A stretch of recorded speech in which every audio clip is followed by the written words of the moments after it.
Hey, my name's Zano, and you're listening to Anti Moonboy News. I'm back from Mexico City, and boy was it a great time. In this episode, I'm going to tell a bunch of stories about Monero Topia 2026, and the vibes were immaculate. So we're going to talk about that, and then later on in the program, we got some stuff to go over regarding ZachXBT, who is posting a hype announcement about chain analytics. Yeah, I know, kind of weird. So we're going to talk about that, as well as a Bloomberg article that was written about Monero related to ZachXBT's previous social engineering hack announcement. So lots to get to today, but first, we're going to cover Monero Topia. And yeah, first off, I just gotta say, it was so extraordinary meeting all the Anti Moonboy fans out there. And let me tell you, Anti Moonboy runs deep. Okay, I had tons of people who were so excited about meeting me, so excited about the program. I mean, it seemed like basically everyone there was a fan of content that I've made. And from the bottom of my heart, thank you guys so much for really making this weekend pretty special. And I look forward to meeting you guys again because it was a lot of fun. But yeah, again, it was just such a great event. And I also want to give a big shout out to Doug and Sunita for putting on this event, because what you have to understand about these cryptocurrency conferences is they're mostly like trade shows, if you've ever been to a trade show. And it's just very corporate, very sterile. And it's not to say that there aren't really cool people going to these events. By all means, like I once went to a conference that I would call a conference full of suits, basically. And it was fine, and I met cool people there. But then there's just a lot of people there who are clearly only interested in getting rich. Like, very rich. They're just like the entrepreneur people who are just insufferable to talk to because they have 3 yachts or whatever. It's just whatever, dude. Yeah, and the overall vibe there was just very, I don't want to say peace and love. It was not like that at all. It was more just a bunch of bros hanging out and shooting the shit. And we all kind of share the love of digital cash. That was literally it. It was awesome. And it was a great time. And I really encourage people to check out Monero Topia in the future if you're just looking for that positive energy, because it's a total white pill. Now, I do want to make it to MoneroCon, really badly. So hopefully I can do that as well. But if I don't, at least I went to Monerotopia because I had a blast, and it was awesome. So again, thank you, Doug. Thank you, Sunita. And everyone's got to give these guys props because running a conference is really difficult. Managing one, there's so many different things you have to take into consideration. It's a lot of work. And I could tell they were stressed out, but also, very pleased. But you guys were awesome. I give them a lot of credit because not only do they have a great conference, they also had great, vibes at this conference where, they had this market where you could buy a bunch of food. I bought all this food with Monero, paid the locals in Monero. Super easy to do. I used Cake Wallet for the most part. They would literally just give you a receipt, and then you would just scan the receipt. It would put it automatically in your Cake Wallet, the transaction receipt, hit send, zero conf, boom. That's it. It was super easy. And, it was we really don't even need a second layer. That right there is peer-to-peer digital cash. And so, I bought a bunch of food and stuff, and paying in Monero, then going back, sitting down, hanging out with friends. They had local music that actually wasn't terrible. It was actually pretty great local music. Like, it wasn't insufferably loud at all. They had good levels on the music. They also were selling like clothes and stuff. I didn't really check that out, but there was like a bunch of different stuff you could buy. And of course, then on top of that, on top of hanging out with everybody, on top of relaxing, you also had a bunch of great content. There was one day, or the second day, with a bunch of different technical talks, which I still have to watch a couple of them. I'm like kind of behind, to be honest. The first day was more like philosophical. And then on day 3, there was like Spanish speakers, and that was also really cool to see. So, yeah, it was an awesome event. I would like to go to the next one whenever it may happen. But yeah, Monerotopia. And yes, it's Monerotopia. Or Monerotopia if you want to not have the correct pronunciation. I could dumb it down for you guys. That's what I'll do. I'm going to dumb it down. Monerotopia. Like an uncultured swine, you know. But anyway, let's get to some stories. That's what you guys want to hear, right? So one thing that was kind of weird was like, no one knows what I look like.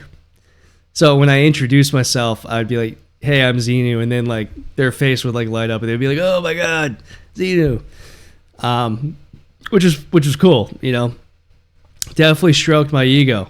That felt good. I was like, yeah. And so for the most part, it'd be like, "Hey, I like your show, I like your content. Nice to meet you."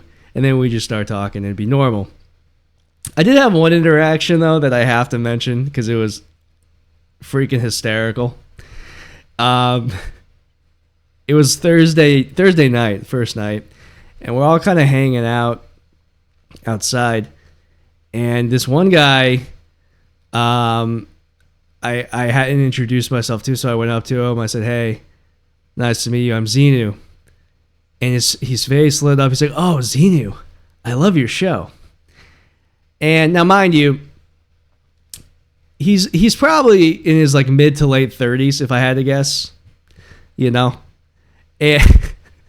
And after he says, "I like my show," and I said, "Thank you," he then kind of leans into me, and he has this like smile on his face, and he's like, "Hey, I gotta tell you a secret."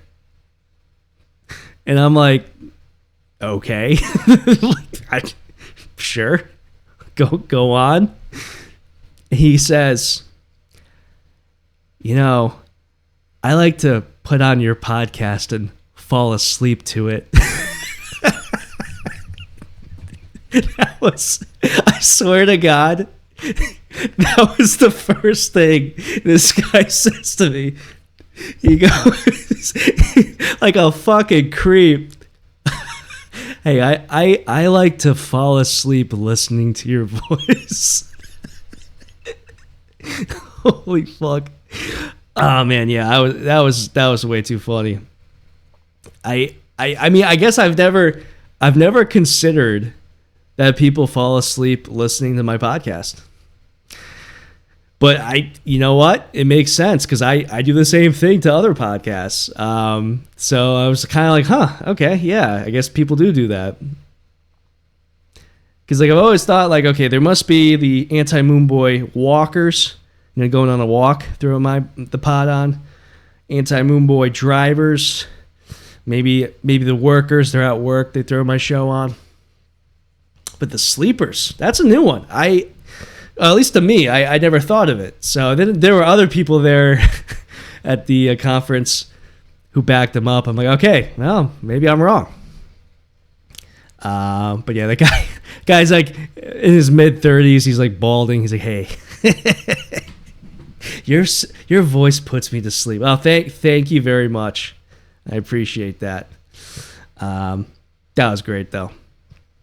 For the most part, my interactions with people were very normal, though. Other than that weirdo. No, I mean, everyone there was really cool, and it was also cool to like meet other people who, likewise, I knew who I didn't know their faces for. To give an example, I met Urban Hacker and Gabriel from Watchman Privacy, who I didn't even know were going to be there. I met him. what was it, on Friday or Thursday? I forget. But that was pretty cool, though, because, big fans of their show and stuff, and we hung out for a while talking about a bunch of different things. Urban especially, really cool dude. Has a lot of interesting opinions about things. And, it's likewise, like, when you meet somebody who's, like, totally anon, except for, their voice, it is kind of weird when you kind of go to a handshake and then they introduce themselves and you're like, oh, you like make that connection. So I could understand what my fans were thinking of when I introduced myself. Like, I get it. It's a weird feeling when you finally put a voice to a face. I guess, that doesn't really happen that often, huh? But anyways, lots of great people there. Probably my best, I guess, Monero friend, based on like how much time I've hung out with him here and also before, is my friend from Spain. I don't know if you guys remember that. Back in November when I went to Barcelona, I met up with a fan of Anti Moonboy. Super cool dude. He's from Spain, so I'm gonna call him the Spaniard. Okay, he's the Spaniard. All right, and I met up with the Spaniard again in Mexico City. We hung out basically every day. He's the best, and he kind of took me around because I guess he had been in Mexico City for a little bit, so he kind of had a lay of the land and knew where people were hanging out. So that was pretty sweet. But it was funny. The first day, I was joking around with him because basically the first day, I'm going to talk about this too. We met up with a bunch of Monero bros. And like afterwards, I was kind of describing to him how weird it was to like be kind of like a minor celebrity in Monero, I guess. Like, it's kind of weird. And I told him like it would be hilarious if, I'm talking to a girl at like a bar or something, and then the Spaniard would then run up to me and geek out and say like, "Oh my God, you're Zano from Anti Moonboy. I'm such a big fan." Like something like that to like totally wingman for me, right? Boost up my rep in front of the girl. And so we were cracking up about that on Wednesday. Like, yeah, that'd be so funny if we did that. So then comes Saturday, we were at the speaker dinner, and after the speaker dinner, I happened to be talking to this, this cute girl from, I think, like the Ukraine or something, and I'm getting nowhere, I'm bombing. But anyway, I'm talking to her. It was a fine conversation, I guess. I don't really remember what we were talking about. And then all of a sudden, in comes the Spaniard, okay? And by the way, I had completely forgotten about this, wingman strategy, right? So the Spaniard enters the scene, and he goes, oh my God, you're Zano, the Anti Moonboy. Oh my God, I love your show. Oh my God. Exactly like that too, right? And so I play into it. I'm like, yeah, I am the Anti Moonboy, and he's like, oh, I love your show. Can we take a picture? So we took a freaking photo. We went into this whole like 3-minute bit in front of this girl, this poor girl who's like standing there like, what's going on here? Like, so we went into this whole bit. And man, I've been cracking up about that all week. The Spaniard coming in clutch. Did not work. Did not work at all. But you know what? I think here's the thing. I think we gotta improve it. I think what we need multiple subtle acknowledgments before the big acknowledgement. To kind of like build up to it. So I'm thinking this is the strategy. I'm thinking I'm gonna talk to the girl. And then like I'll have one of my homies come up and be like, yo, you're Zano, right? Oh man, we got to catch up later. Kind of walk by. Like a quick hit and run. So then at that point, her mind is gonna be like who, wait, how does he know? And I'll just be like, I got fans. Like I'll downplay it. Then we'll have another maybe like one more too, kind of just like acknowledge me. I'll kind of like give him like a, hey, yeah, we'll meet up later kind of thing. And then that's when the Spaniard comes in, maybe like 5 minutes later. Because at that point, we've like foreshadowed it really well. And so now when the payoff comes, it's like more obvious. Fellas know what I'm talking about. So we're gonna have a meetup about the strategy session. That's what we'll do at the next Monero meetup that we have. We're gonna do a little strategizing before. I think we can make this work though. We can really we can really refine this. I'm kidding. Okay, so anyways, that was really funny though. The Spaniard, the man, and so actually, yeah. So on Wednesday, I land in Mexico City. My plane was initially going to be delayed by like, no joke, 10 hours. There was some like mechanical failure, and so the airlines called me once the news broke, and they're like, okay, we can do this, or this, and the quickest way was to immediately get onto a plane going to Panama, which is random. And then after that, I would go up to Mexico City. I would lose like 2 hours, but the alternative was like so much worse. So I said, okay. So I got diverted to Panama of all places, and then back up to Mexico City. Landed Wednesday night, and everything was all good. I'm in the city, got to my hotel. Awesome. So then I hit up the Spaniard, and I was like, yo, I'm here. Let's meet up. He's like, hey, I'm down the street. So we met up, and he tells me, so there's a house nearby where a bunch of Monero bros are staying, and that's where I've been hanging out. So anyways, we head over to this Airbnb. And the Airbnb was being rented out by Alaskanon. At least I think it was. And I gotta say, Alaskanon basically mogged everybody at this conference. Like, this guy is cool. And I am inspired by him because, so basically he went to the conference with his wife and 2 kids, right? And his family's awesome, right? His wife, she's walking around wearing like Linux shirts. Like, how base is that? And their 2 kids, they're adorable, And to give you an example of how base this guy is, they show up one day to the conference, and no joke, his wife is cosplaying as Monero-chan. Okay.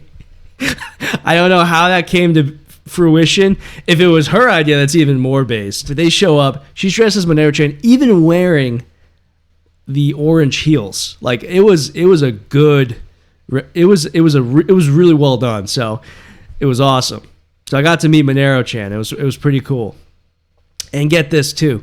Then his daughter, who is like, she's like 2 years old. She's blonde. She's wearing a yellow shirt with the Wow Nero logo, and I was told that she was cosplaying as Wow Nero-chan. Isn't that the most adorable thing? I mean, I was just like, wow, that right there is goals right there, man. How awesome is that? And he was also really cool to talk to. He's got an interesting life. He lives in Alaska based on his name, and life's different over there compared to where I live, for sure. So that was awesome. But anyways, he rented out this Airbnb, and a bunch of Monero bros stayed in the Airbnb. And this like house that they rented was basically a flop house. Like, it was this one room I was shown where like all the bros were staying, and it was basically like this tiny room with like 6 beds packed into it. Like, I was like, yeah, I'm gonna stay at my like ritzy ass hotel, guys. I'm sorry. No, they said they had a good time, but it looked a little stinky in there. That's all. I don't know. Maybe it wasn't, but I imagine that those guys were like ripping farts all night or something. You know what I mean? Bunch of bros packed into a room. Oh boy. Especially with the food in Mexico. Woo. Anyway, we get to the Airbnb, meet Alaskanon, and then we go up to the roof.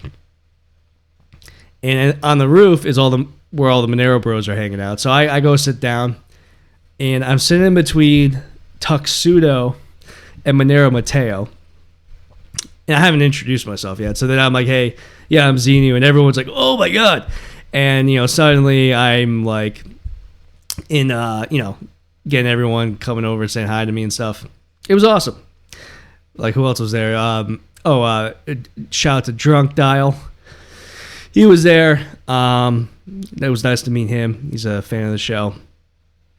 And yeah, we were just all hanging out, shooting the shit. Let me see. What did we talk about? Yeah, with Mateo, we were talking about moving to South America, and this is something I'm heavily considering myself. I'm trying to get like a remote job, and if I do get one, I'm very heavily considering moving down to one of the various countries down there. I have a few candidates. I was talking to Mateo about that, and I mentioned to him that I have this fantasy about that, where I'm gonna live in like a tiny pueblo, okay, and I'm gonna be the patriarch of this like massive family with this like beautiful, wife. I'm gonna be the patriarch, and what would happen is the locals there, they would refer to me as like the American, or like the guy from the United States of America. They'd be like, oh look, mira, es el estadounidense, or something like that. I don't know. And I would be this mysterious figure in this pueblo, like this like I would have aura.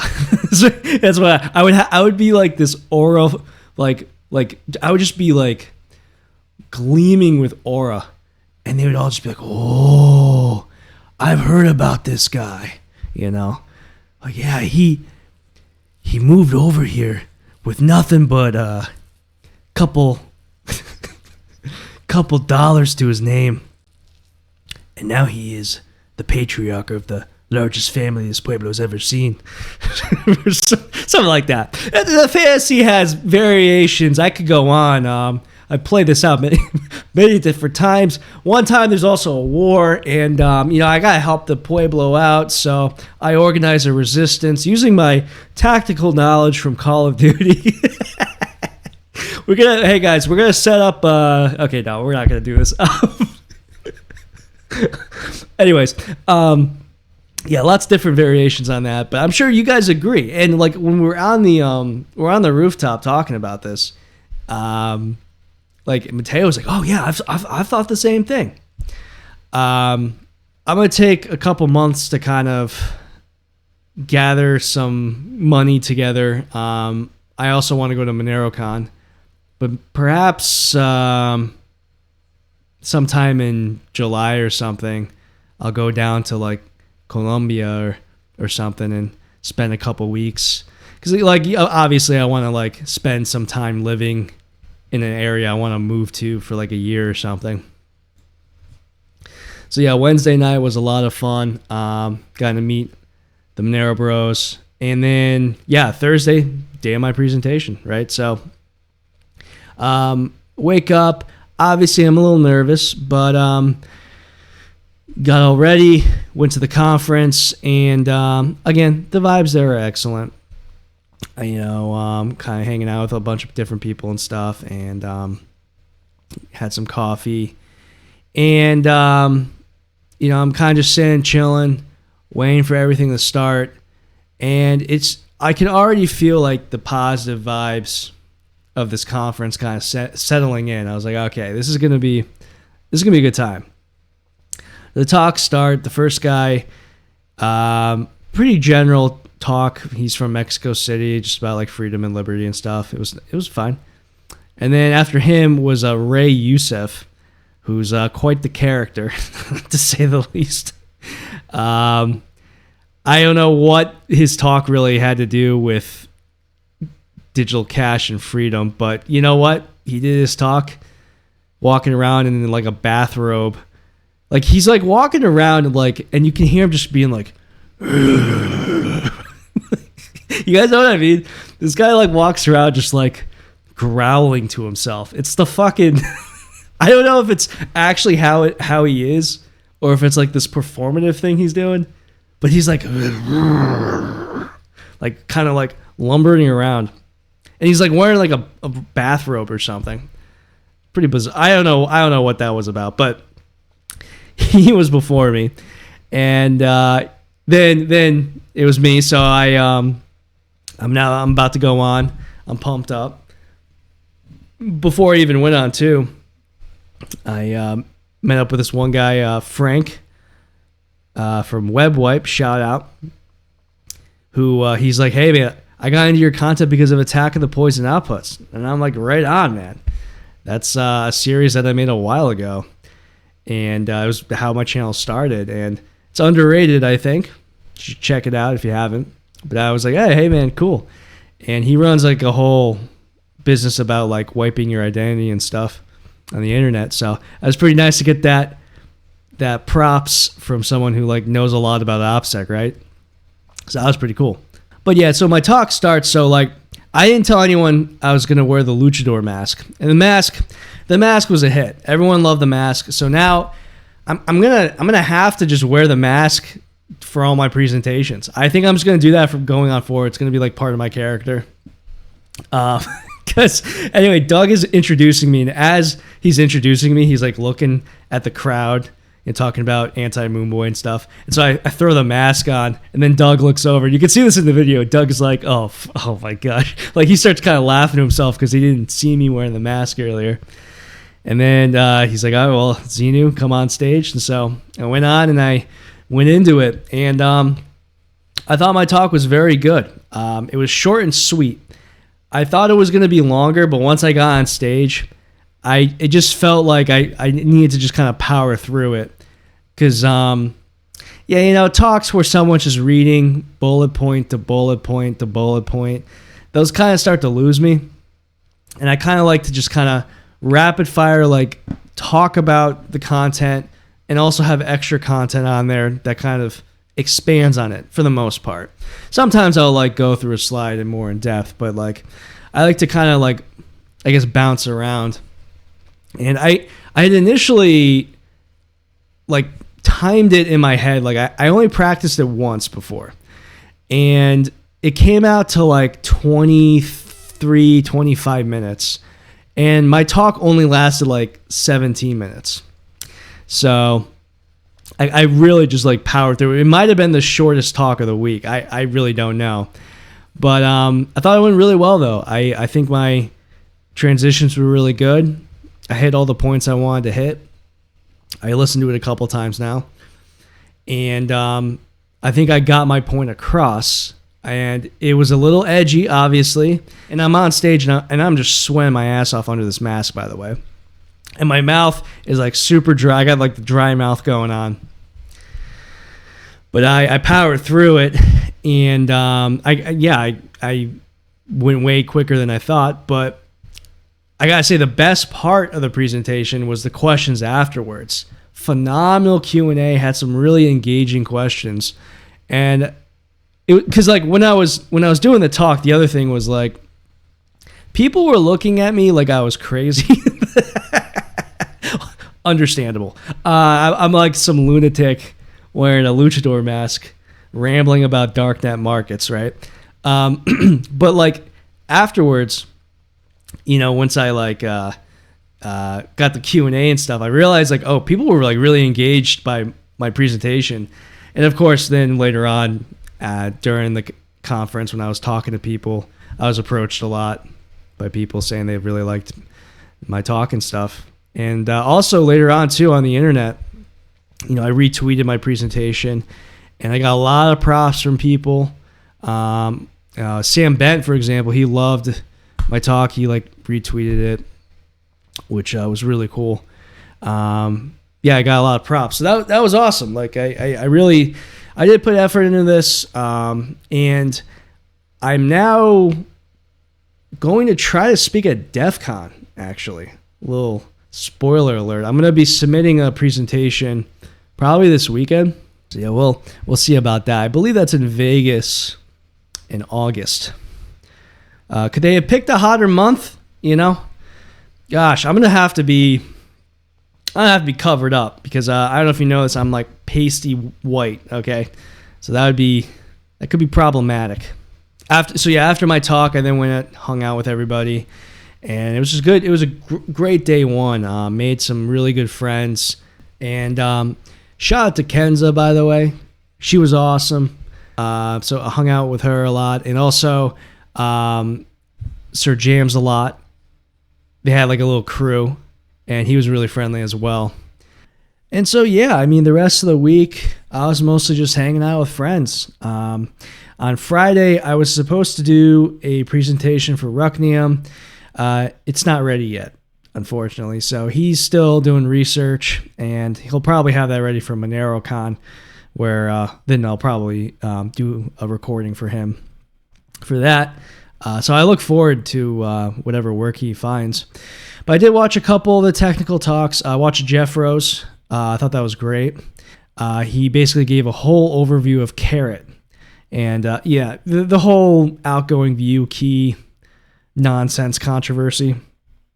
You remember that one that, people got all worked up about, then quickly forgot about. Yeah, he gave a whole technical breakdown of how that works, which I'm sure none of those people are going to watch because, frankly, they're not going to understand it because they are mouth breathers. It's really what it is. But no, I mean, like, the technical discussion, you don't really have to necessarily understand it. I understand a lot of it. There's parts, though, right over my head. These guys are smart. And I thought Jeffro did a great job, though, covering literally everything. His presentation was one of the longest, but it's a really, really good watch. So I encourage people to check that out. And by the way, all of these presentations are available on YouTube, so you can watch them right now. And I actually did talk to Jeffro at the conference, and he's an Anti Moonboy. He likes my content. It was pretty cool. So we hung out. He's a really nice kid. He's just extremely bright. We're lucky to have him. So I'm happy that he's doing a lot of hard work right now for us because these guys are smart. Yeah, I watched also Cake Wallet's presentation. They introduced their new Cake Wallet 6.0 redesign, which looks great. They're doing a lot of great stuff over there with their UX, making things easier and stuff. Oh, I should talk about, so like at the conference, there were booths, right? Nothing too crazy. There was a Cake Wallet booth. And then there was a Zano booth. I did not get into any fights with the Zano guys. No, there were no fights. I had talked to one of the guys, Gonbat. Sorry, I'm butchering the name. Nice guy. I mean, I talked to him briefly. There's definitely like they don't like me. I was told that basically that like, yeah, they they don't like me. And understandable. Like, I've been critical of Zano, especially with how they approach the whole situation with the IP leak that happened and how they kind of brush that off. I think that's bullshit. Now, I'm a privacy advocate, and if a project is calling themselves a privacy project, you got to take network security pretty seriously. And their solutions, or their kind of hand-waving away of this matter, was BS. So a quick overview of what happened. Basically, if you just like ran some spy nodes, you could trivially figure out what IP addresses were linked to what transactions. And if the person was on the clearnet, it would expose them. And that's obviously a problem. And their response to this was, oh, well, just use a VPN, or, oh, just use one of our centralized servers. It's not really a big deal. It's a nothing burger, and that's BS. The response should be, we're taking this criticism seriously. we're gonna do some research into X, Y, and Z. We need to do better. We're taking this seriously. Something like that. Then they'd be like, okay, you know what? At least it's not good right now, but they at least have a roadmap to getting Tor. Okay, being able to use Tor with Zano. Like, why is that not even on the roadmap? It's just so. Anyways, that's why I was mad. You can go listen to that episode. It happened a while ago. Look through the archives at antimoonboy.com. But anyways, so because I've been an outspoken critic of Zano, those guys, they don't like me that much. Understandable, whatever. But it's not like I'm going to be like trying to pick fights with anybody. I'm not going to fucking, do that. But I will say though, I do have some other Zano FUD that I've been made aware of, which basically the way their algorithmic stablecoin works is if the price of Zano drops like 40 to 50% because of the price of Zano going down, their FUSD stablecoin would collapse. So I didn't know about that. That's what I heard. That's totally FUD. Okay, it might not be true, but I fundamentally do not trust algorithmic stablecoins for exactly this reason. It's really hard to do. It's really hard to maintain.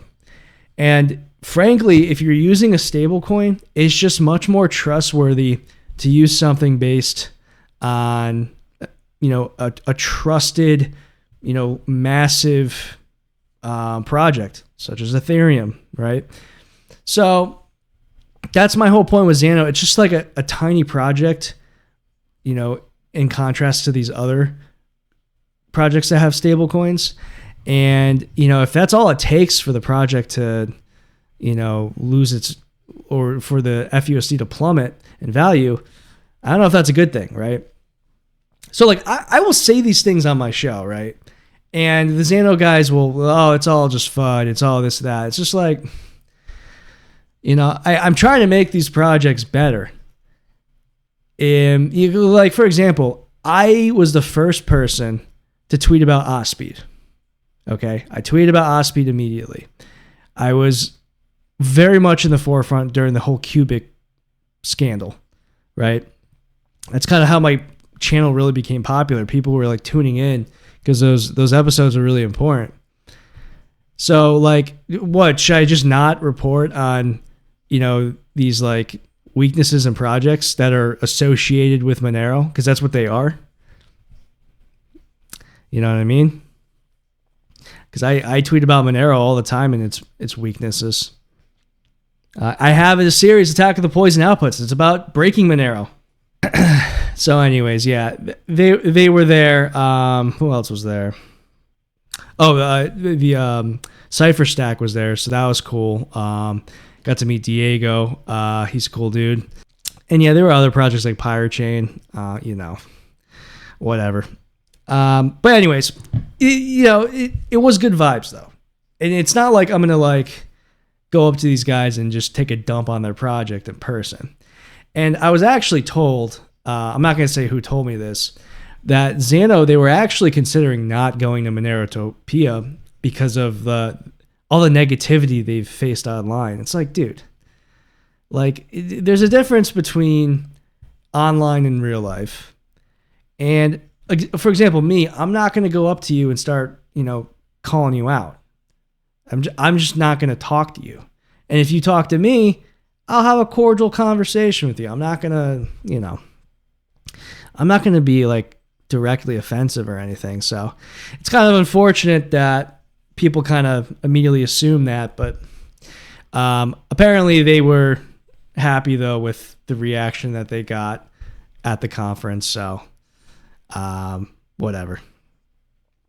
So yeah, I on Friday and also on Saturday too, I hung out a lot with Ricardo from Cake Wallet. Now Ricardo is actually Paranoia Machinery. He basically retired his persona there. It was a great podcast interview. You can check that out in the archives. Actually, I'll link it below. This was a while ago, but we had a really, really good talk, and it was great meeting him. He's a super cool dude. He lives in Colombia. I might actually go visit him. He even wants me to come visit him. He's trying to sell me on living in Colombia. It's kind of working. I'll be honest here. He's just like, yeah, the women here are all beautiful. And I'm like, well, okay. What else you got? The food's good. Is it cheap? Yes. Okay. Like, I don't know what more do you want from me? Like, I can speak Spanish.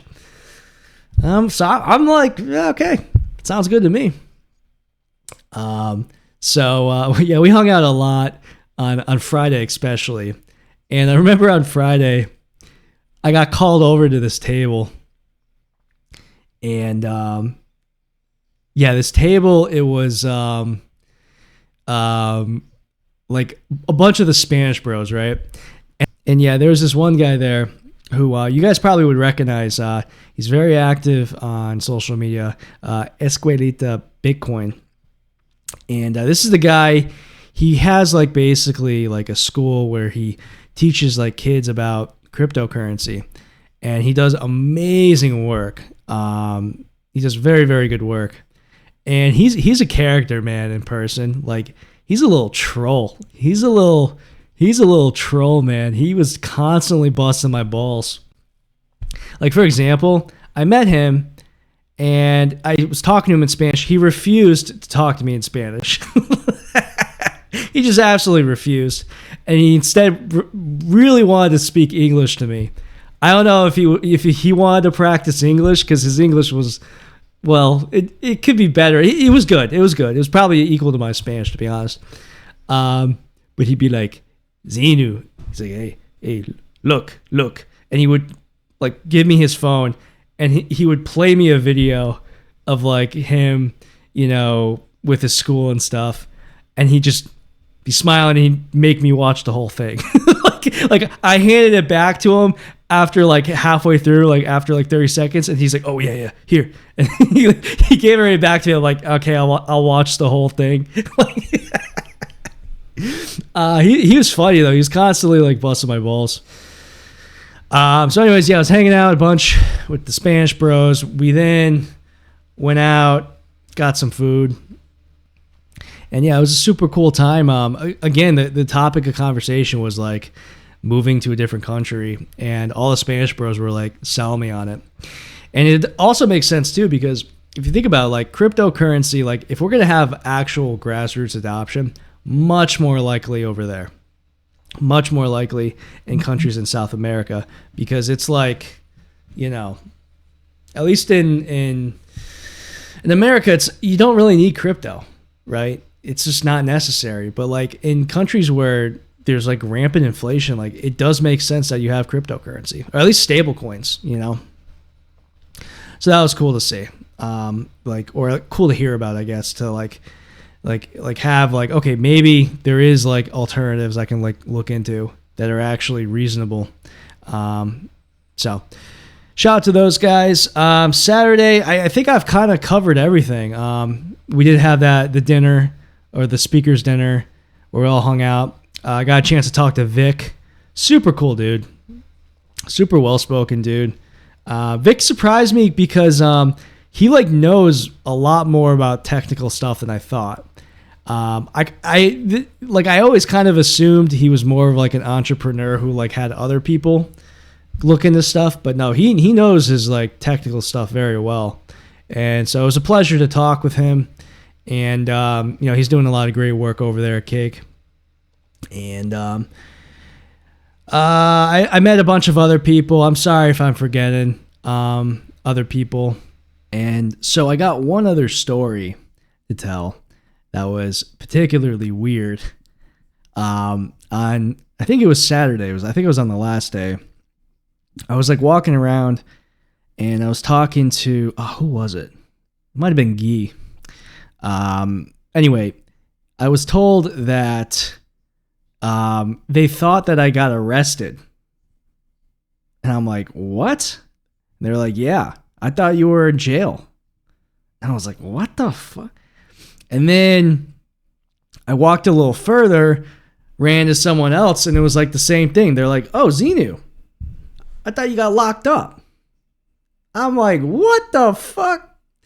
So then I'm like, I got to figure out is there a case of like mistaken identity or something? Like, what the hell is going on? Was there like another doofus wearing a luchador mask? You know? Although I will say, it sounded kind of cool. I was kind of leaning into it. I was like, maybe I should lie and say, yeah, I got taken for a day or so. It's no biggie. Nah. So anyways, I eventually find out that there was some game of telephone that had been played, because it turns out that Ray Youssef, the guy who went before me, apparently he was arrested. I know that's unconfirmed. I don't have this in front of me, so apparently it was related to his time with Paxful, which was an exchange, and he was taken in for like questioning or something. So, well, it wasn't like an arrest, like he was charged with anything. This is what I was told, but unconfirmed. But I guess what happened was, after his talk, and when I went to go on stage, there was like a 10-minute period where I was waiting to go on stage. And then when he exited the tent, they pulled him aside and he was taken in for questioning. Ironically enough, the Monero Topia location is, no joke, right next to a police station. So I wonder if they just like walked him over there. That's a pretty easy arrest to make. But anyways, the rumor had like spread to like he was like dragged off stage, and then somehow it changed to I was arrested or something, and somehow that spread around. But I thought that was fucking hilarious, because here I am just chilling, and I had people come up to me being like, yo, you're out? Like, you're free? How'd you get out? Well, I had a robot break me out, actually.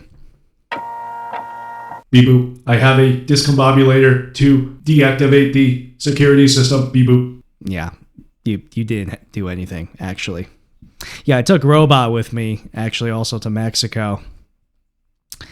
And he spent the entire time in the hotel room examining the refrigerator. Beep boop. I was confused by the measurements in Celsius. Beep boop. Yeah, he's programmed for freedom units. But anyways, that was that. Monerotopia, or Monerotopia, was phenomenal. Had a great time, and there were so many other people I met, so thanks to everybody who said hi to me, and we'll see you guys next time. Okay, so we're going to now pivot to the second featured story this week, which is about ZachXBT, as well as a follow-up to his investigation about the social engineering attack that happened several weeks ago with the Monero price. Now, for those who don't know, ZachXBT is a prolific chain analysis expert. He's broken many different hacks over the years. He has quite a bit of credibility. So some people say he's a Fed. He probably does work with Feds. If not, he is a Fed. I would agree. But hey, Feds are the ones who are going after criminals, right? So it's not, it wouldn't be surprising, right? And so the narrative that some people in Monero have is that his story is what nuked the Monero price. The Monero price was all-time highs, and he posted a story about how there was a social engineering hack, and then Monero dumped. And it's kind of like, even if we are to believe that this was all a hit piece to tank the price of Monero, if Monero really had demand, it would just rally right back up. And it's not. It actually, if you look at the price chart, you look at when this social engineering attack happened, when the pump happened, as it fell off, it very much looks like it was a social engineering hack that they used washed funds for. It just makes so much more sense, especially if you were watching the charts the day that Monero was pumping. It was just relentless. It was just pumping super, super hard. So I think people are just coping in denial about this story. Now, could this be some sort of false flag, operation with pumping and dumping the price of Monero, blaming it on a social engineering attack? Yeah, that's plausible. But I think we have to stop pretending like that's not what happened. That Monero was purchased in large quantities and then sold immediately. So maybe it was just speculators doing that, but that's what happened. And so people coping that this article is what took Monero down, I mean, come on, guys. It should be pumping right back up if it had actually had demand. And it doesn't. Monero right now is in line with the rest of the crypto market, if not contrary to it, in that Monero is actually purchased and used. So during a bear market, I do believe Monero will outperform the market. We're kind of already seeing that. The BTC ratio is slowly climbing up, and I think that's going to continue if Bitcoin's price continues to dwindle. But do not expect Monero to hit like $10,000 within a year. Like it's retarded Moonboy nonsense. And as a community, we have to be better than that. We have to be better than the laser eyes because we're smarter than that. Now, we're going to read an article about that next. But first, I do have to call out ZachXBT, though, because he put out a tweet yesterday that's complete BS. And I don't know what the hell he's thinking. But it definitely lends... It boosts, for me at least, the people who are skeptics about this guy. This is something that they can point to because this tweet is BS. This is what he said. He said, in all caps, new, and then it says, major investigation dropping February 26 on one of crypto's most profitable businesses where multiple employees abused internal data to insider trade over a prolonged period of time. That's a tweet. And it's kind of like he's hyping up an announcement of insider trading that he had traced. And I mean, I find that to be complete BS. Like, why not just release it when it's ready? Why are you hyping this up? Very odd behavior. It's just going to cause speculation in the market. We don't need a hype announcement for this. You can just announce it once it's ready. Like, why do we need to have a pre-announcement? This is, it's I just don't get it. And I mean, you have like a poly market that opened for it, and whatever, guys. This is, I guess, this is where we're at in the crypto market right now. We're looking for whatever we can to get profit. Nothing's pumping. We'll make poly market now. The new meta. That's where everything is right now. The year of the poly market. Maybe that's what it is. So anyways, yeah, fuck ZachXBT for doing that. Although I am looking forward to what his announcement is, I guess. Dick. So here's the Bloomberg article. It's a fucking paywall. 1 second. Let me go to... Here's the Bloomberg article. It reads, Crypto's libertarian dream helps power a darknet money machine. By Ryan Weeks, Siddhartha Shukla, and Melos Mbaye. In early January, hackers drained over $200 million from a crypto wallet and swapped some of the loot into Monero, a type of digital token designed to be near impossible to trace. To Monero's most devoted fans, it was a sign that things were working just the way they should. As digital assets go mainstream and law enforcement agencies get more adept at seizing illicit crypto, privacy coins like Monero hark back to the industry's foundational idea, the creation of a decentralized electronic cash system running outside the purview of governments and central banks. That's given them a cult following among libertarian-leaning crypto users, while providing a handy tool for criminals. The criminal thing should just be looked at as an indicator Monero is doing what cryptocurrencies are supposed to do, said Douglas Tuman, the founder of XMR Bazaar, a marketplace where transactions are sold in Monero. Criminals choose Monero because it works best as untraceable digital cash, he said. XMR Bazaar wasn't used by the hackers. Privacy tokens like Monero are opening up a potentially more difficult front in the global fight against illicit crypto flows, which surged to a record last year. According to researcher Chainalysis, Monero, with a total market value of about $6 billion, is increasingly the token of choice on darknet sites dealing in drugs, stolen data, according to a new report by blockchain analysis firm TRM Labs. Monero is also popular among ransomware groups, said TRM head of policy Ari Redboard. There is evidence of a continued structural shift toward darknet platforms dealing exclusively in Monero, particularly in environments facing a sustained enforcement pressure. The report's authors said almost half of darknet markets launched in 2025 dealt only in the token, roughly triple the share 3 years earlier. I'm going to pause right here. Are these guys listening to my fucking show? Because this is exactly what I've been fucking talking about. And can I get some air horns here? I mean, this article is fucking great right now. This is exactly what I've been saying. You know, darknet adoption. This is the bellwether. This is the bellwether, and my work is going to be more and more appreciated over time. I'm telling you guys, because this is where digital cash is tested. This is the battlefront. This is the war zone. All right, let's continue. This trend is especially pronounced in Western-facing markets, where privacy coins appear to be a direct response to improved tracing capabilities on Bitcoin and stablecoins. Efforts to contact a Monero developer community through various channels listed on its website yielded no response. The shift is happening even after several large crypto exchanges, including Binance, delisted Monero in past years, eroding liquidity, making it harder for users to swap in and out of it. Trading in Monero has shifted from decentralized venues that have fewer guardrails around listings. The low liquidity may have created a perverse incentive of sorts. In the 4 days following the January 10 hack, first reported by anonymous on-chain investigator ZachXBT, Monero jumped about 60% to a record. Chainalysis attributes the rally in part to buying pressure created as the hackers moved to swap the stolen cryptocurrencies into Monero.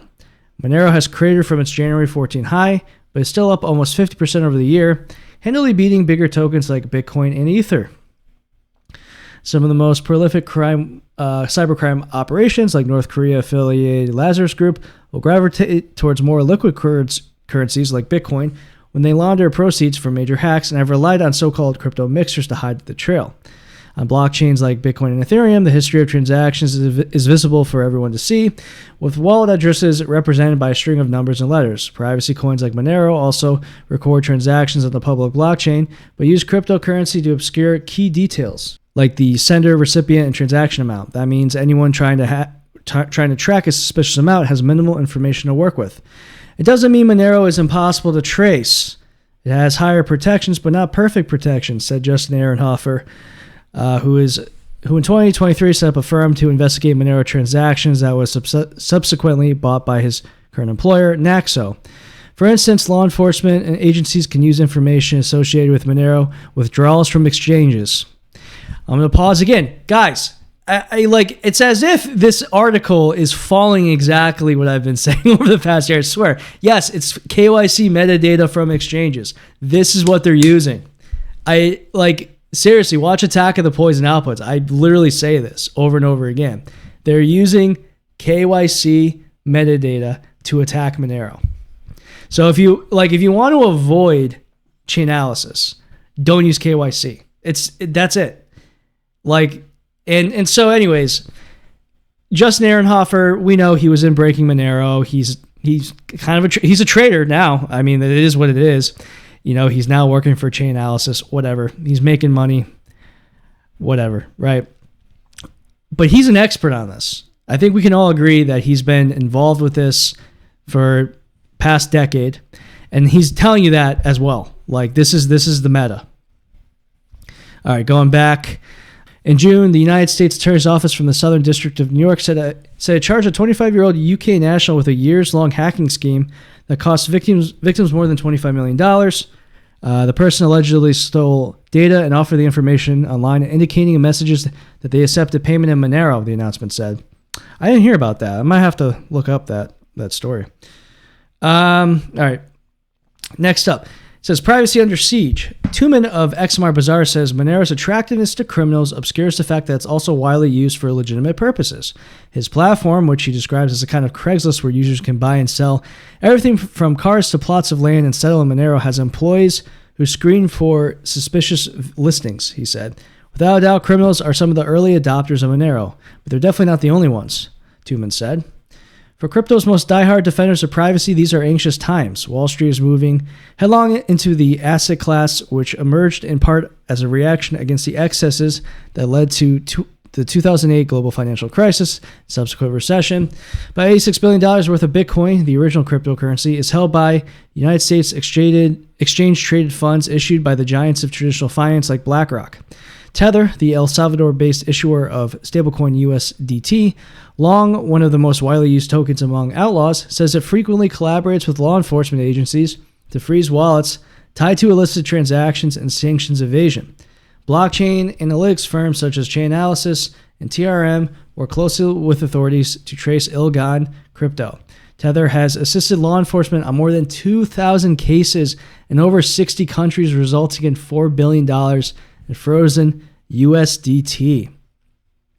Such interventions have caused a counter-reaction in parts of the crypto community, where many say the industry has strayed too far from its founding ethos.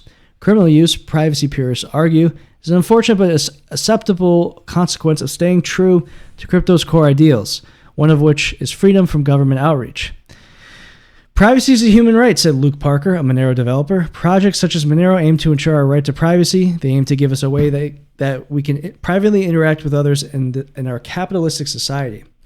That sentiment helps explain why a planned upgrade to the Monero blockchain is generating buzz among the token's users and alarm those concerned about crypto crime.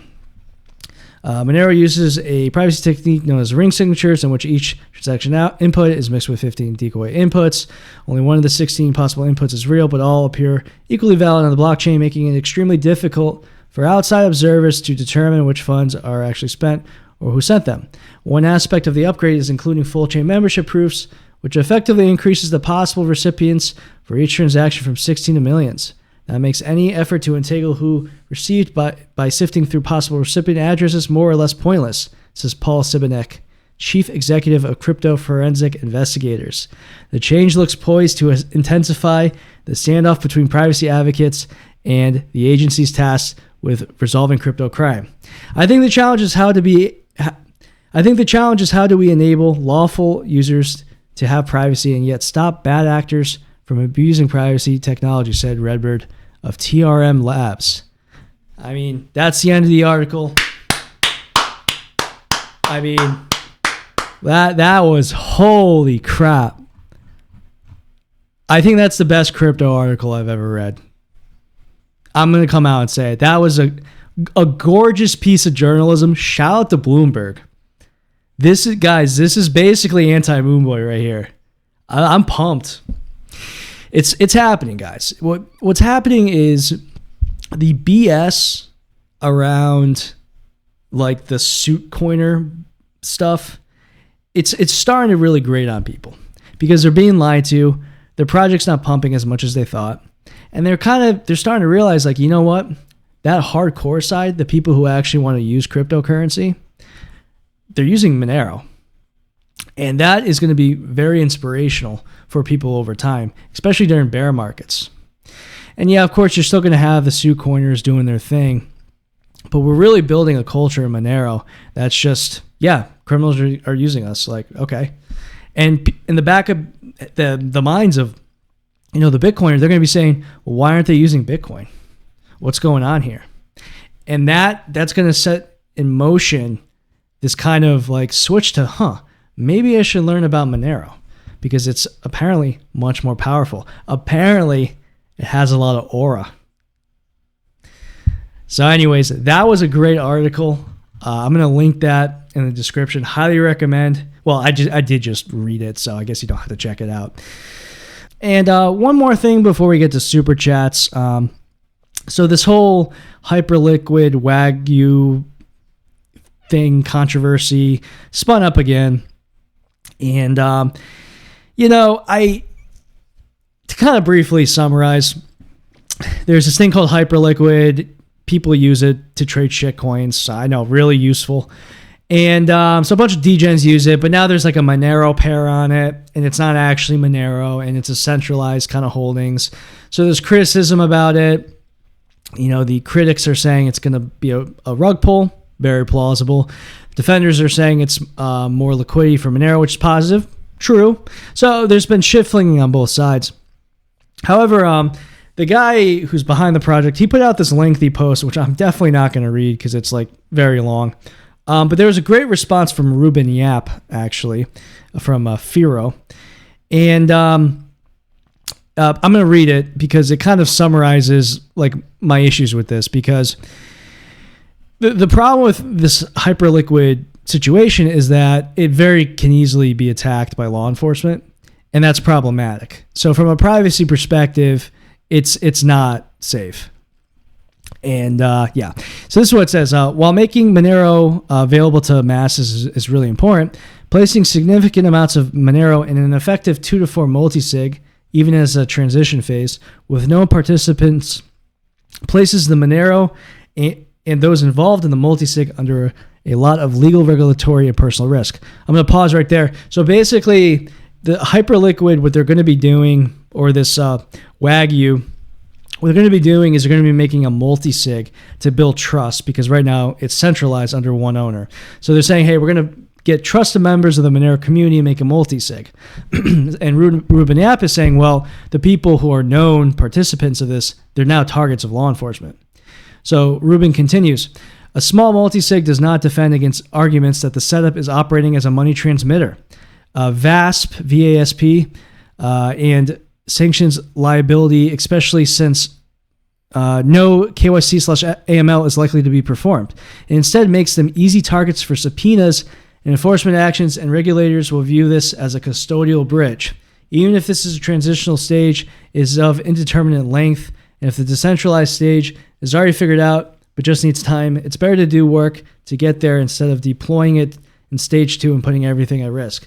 This weakens XMR, not strengthens it.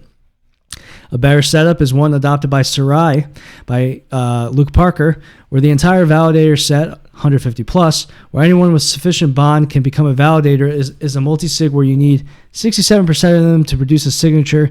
The validator set rotates as well. So that was a phenomenal summary there. And the thing is, he puts out this tweet. Of course, none of these Hyperliquid guys respond to it because he's right. This is actually a major attack vector. So I don't trust the service at all. I am not endorsing it in any way. My followers should not use it. But you can if you want. Just know the risks here, because it's very centralized, and I don't trust like degen culture at all to be trustworthy. But by all means, use it. Like it could end up being great. It really could. Like I'm not gonna, I'm not gonna say that I know the future or anything, but I've been in here in crypto for a while, and it's a little smelly, this one. That's really the bottom line.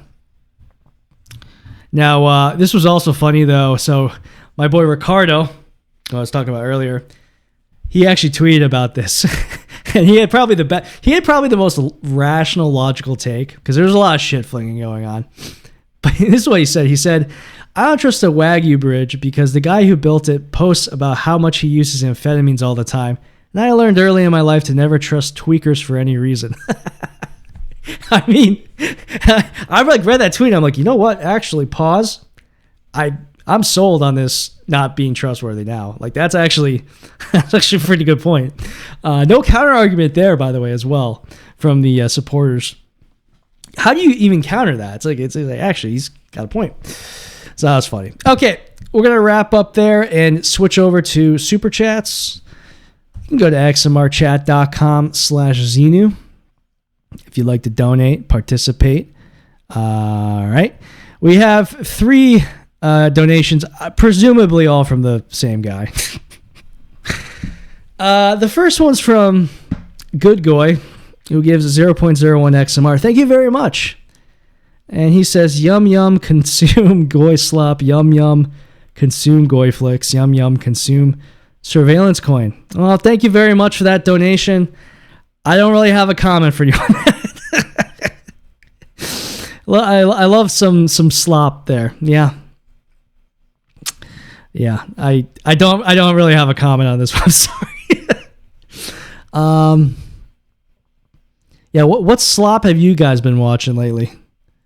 I was watching a lot of Olympic slop lately. That's been fun. You guys check out that USA Hockey Canada game. Holy shit. That was fucking awesome. That was like legitimately one of the best sporting events I've ever seen in my life. Highly recommend checking that out if you're into hockey, or even if you never watched hockey. It was just an incredible display of athleticism. And yeah, it was awesome. So I was watching some Olympics. What else did I watch? Oh, you know what? That guy from Norway, the cross-country skier. What's his name? Klebo. If you have not seen this guy, look him up. Klaebo. YouTube him. This guy's a fucking animal. I've never seen anything like it. So it was amazing watching. Like, I've never done cross-country skiing or anything, but like, it was just insanely impressive how like dominant that guy was. And what else did I watch? I like the biathlon too, just because it's chaos, because they have to ski and then shoot. I've always liked that one. And curling. Curling's pretty hype. Curling's hype because I feel like I could be good at it within like a year, and I could like try out for the Olympics. I know I'm wrong about that, by the way, because it's not easy, but it feels like maybe I could try it out, and I could maybe just be a generational talent by chance. You know what I mean? But anyway, okay, let's move on. Next donation from Bad Goy, who gives 0.01 XMR. Enjoy full disk encryption. Enjoy Linux. Enjoy Tor. Enjoy Monero. Thank you very much, Bad Goy. Yeah, I think you got it pretty much spot on there. Guys, if you're not using Linux, you gotta start using Linux, man. It's not that hard. It's really not that hard. And if you have issues, very easy to get help. We'll help you out. Stop dragging your feet on that. Using Monero is already great. But yeah, really, I encourage people to use Linux.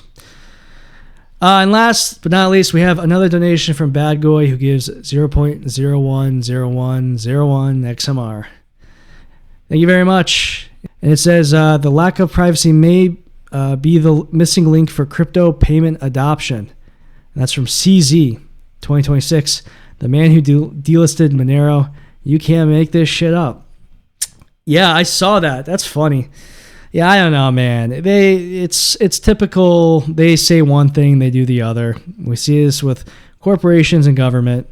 It's how they are, man. They're snakes. Here's the thing. All these exchanges, they'll start relisting Monero once Monero becomes popular. They just want profit. Then they'll start lobbying for Monero if enough people start using it. It's not that they hate Monero. It's that they hate that they can't make a profit off of it. And because Monero was just like, there's no ASIC mining. It had a very grassroots adoption. It was actually very protected against a takeover from that.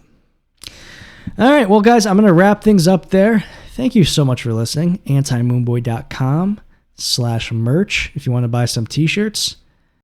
And yeah, hope you guys have a great week. See ya.